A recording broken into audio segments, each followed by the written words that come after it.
ನಮಸ್ಕಾರ ವೀಕ್ಷಕರೇ, welcome to ನಮಸ್ತೆ ಇಂಡಿಯಾ ಕುಕಿಂಗ್ ಚಾನಲ್. ಇವತ್ತು ನಮ್ಮ ಚಾನಲ್ನಲ್ಲಿ ಪ್ರಾನ್ ಮಸಾಲ ಮಾಡೋದು ಹೇಗೆ ಅನ್ನೋದನ್ನು ನೋಡೋಣ. ಅರ್ಧ ಕೆಜಿ ಪ್ರಾನನ್ನು ತಗೊಂಡಿದ್ದೀನಿ. ಇದರ ಚಿಪ್ಪನ್ನು ತೆಗೆದಾಗಿದೆ. ಅರ್ಧ ಕೆಜಿ ಪ್ರಾನನ್ನು ಕ್ಲೀನ್ ಮಾಡಿದಾಗ ನಮಗೆ 200 ಗ್ರಾಮ್ ಅಷ್ಟು ಮಾತ್ರ ಮಾಂಸ ಸಿಗುತ್ತೆ. ಇದರ ಮೇಲ್ಭಾಗದಲ್ಲಿರುವ ಇಂಟೆಸ್ಟೈನ್ ಅಥವಾ ವೇನ್ಸ್ ಅಂತ ಹೇಳ್ತೀವಿ, ಇದನ್ನ ಕಟ್ ಮಾಡಿ ಆಚೆ ತೆಗೆದು ಬಿಡಬೇಕು. ಕ್ಲೀನ್ ಮಾಡಿರುವ ಪ್ರಾನನ್ನು ಅರಿಶಿನದ ಪುಡಿಯನ್ನು ಹಾಕಿ 3 ರಿಂದ 4 ಬಾರಿ ಚೆನ್ನಾಗಿ ತೊಳೆದಿಟ್ಟಿದ್ದೀನಿ. 1 ಈರುಳ್ಳಿ, 1 ನಾಟಿ ಟೊಮೆಟೊ, 5 ಬ್ಯಾಡಗಿ ಮೆಣಸಿನಕಾಯಿ, 1 ಬೆಳ್ಳುಳ್ಳಿ ಎಷ್ಟು ತೊಗೊಂಡಿದ್ದೀವೋ ಶುಂಠಿಯನ್ನು ಅಷ್ಟೇ ತೊಗೊಬೇಕು. 2 ಟೇಬಲ್ ಸ್ಪೂನ್ ಧನಿಯಾ, 1 ಟೇಬಲ್ ಸ್ಪೂನ್ ಕಾಳು ಮೆಣಸು, 1 ಟೇಬಲ್ ಸ್ಪೂನ್ ಸೋಂಪು, 1 ಚಿಕ್ಕ ತುಂಡು ಚಕ್ಕೆ ಮತ್ತು 6 ಲವಂಗ. ಇದನ್ನೆಲ್ಲ ಒಂದು ಮಿಕ್ಸಿ ಜಾರ್ನಲ್ಲಿ ಹಾಕೊಳ್ತಾ ಇದ್ದೀನಿ. ಸ್ವಲ್ಪ ನೀರನ್ನು ಸೇರಿಸಿ ಇದನ್ನು ಪೂರ್ತಿಯಾಗಿ ನುಣ್ಣಗೆ ರುಬ್ಕೊಬೇಕು.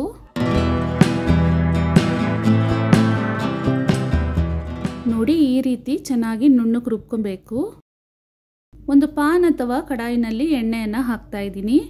ಎಣ್ಣೆ ಸ್ವಲ್ಪ ಬಿಸಿ ಆದಮೇಲೆ 1/4 ಟೀ ಸ್ಪೂನ್ ಅರಿಶಿನದ ಪುಡಿಯನ್ನು ಹಾಕ್ತಾ ಇದ್ದೀನಿ. ಇದಾದಮೇಲೆ ರುಬ್ಬಿರುವ ಮಸಾಲೆಯನ್ನು ಹಾಕಿ 3 ರಿಂದ 4 ನಿಮಿಷದವರೆಗೂ ಚೆನ್ನಾಗಿ ಹುರ್ಕೊಬೇಕು. ಮಸಾಲೆಯನ್ನು ಹುರಿಬೇಕಾದ್ರೆ ಎಣ್ಣೆ ಸ್ವಲ್ಪ ಸಿಡಿಯುತ್ತೆ, ಆದ್ರಿಂದ ಮುಚ್ಚಳವನ್ನು ಹಾಕಿಟ್ಟು ಹುರ್ಕೊಳ್ತಾ ಇದ್ದೀನಿ.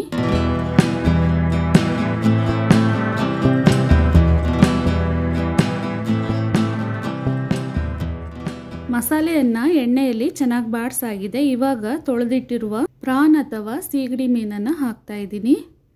ರುಚಿಗೆ ತಕ್ಕಷ್ಟು ಉಪ್ಪನ್ನು ಹಾಕಿ ಇದನ್ನು 5 ನಿಮಿಷದವರೆಗೂ ಮಸಾಲೆಯಲ್ಲಿ ಚೆನ್ನಾಗಿ ಬಾಡಿಸ್ಕೊಬೇಕು.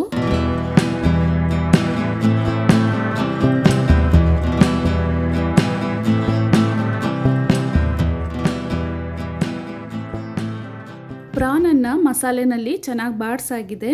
ಗ್ರೇವಿ ಅಥವಾ ಮಸಾಲ ಹದಕ್ಕೆ ಬೇಕಾದಷ್ಟು ನೀರನ್ನು ಹಾಕೊಬೇಕು.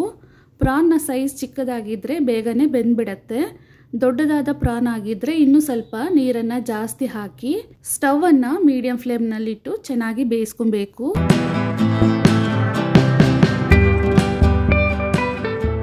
ಮಸಾಲೆಯನ್ನು ಒಂದ್ಸಲ ಚೆನ್ನಾಗಿ ಮಿಕ್ಸ್ ಮಾಡಿ ಬಿಡ್ತಾ ಇದ್ದೀನಿ. ಪ್ರಾನ್ ಇವಾಗ 1/4 ಭಾಗದಷ್ಟು ಬೆಂದಿದೆ. ಈ ಟೈಮ್ನಲ್ಲಿ 3 ಕಡ್ಡಿಯಷ್ಟು ಕರಿಬೇವಿನ ಸೊಪ್ಪನ್ನು ಹಾಕ್ತಾ ಇದ್ದೀನಿ. ಇವಾಗ ಮುಚ್ಚಳವನ್ನು ಹಾಕಿಟ್ಟು ಪ್ರಾನನ್ನು ಪೂರ್ತಿಯಾಗಿ ಬೇಯಿಸ್ಕೊಳ್ತಾ ಇದ್ದೀನಿ. ನಾನು ಆಲ್ರೆಡಿ ಒಂದು ವಿಡಿಯೋ ಮಾಡಿದ್ದೀನಿ. ಅದರಲ್ಲಿ ಪ್ರಾನನ್ನು ಕ್ಲೀನ್ ಮಾಡುವ ವಿಧಾನ ಮತ್ತು ಬೇರೆ ರೀತಿಯಾದ ಮಸಾಲವನ್ನು ಮಾಡಿದ್ದೀನಿ.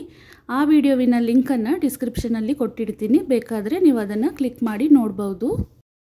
ಪ್ರಾನ್ ಮಸಾಲ ಇವಾಗ ತಯಾರಾಗಿದೆ. ವೀಕ್ಷಕರೇ, ಈ ರೆಸಿಪಿ ನಿಮಗೆ ಇಷ್ಟ ಆಗಿದ್ದರೆ ನಮ್ಮ ಚಾನಲನ್ನು ಲೈಕ್ ಮಾಡಿ, ಸಬ್ಸ್ಕ್ರೈಬ್ ಮಾಡೋದನ್ನು ಮರೆಯಬೇಡಿ. ಧನ್ಯವಾದಗಳು.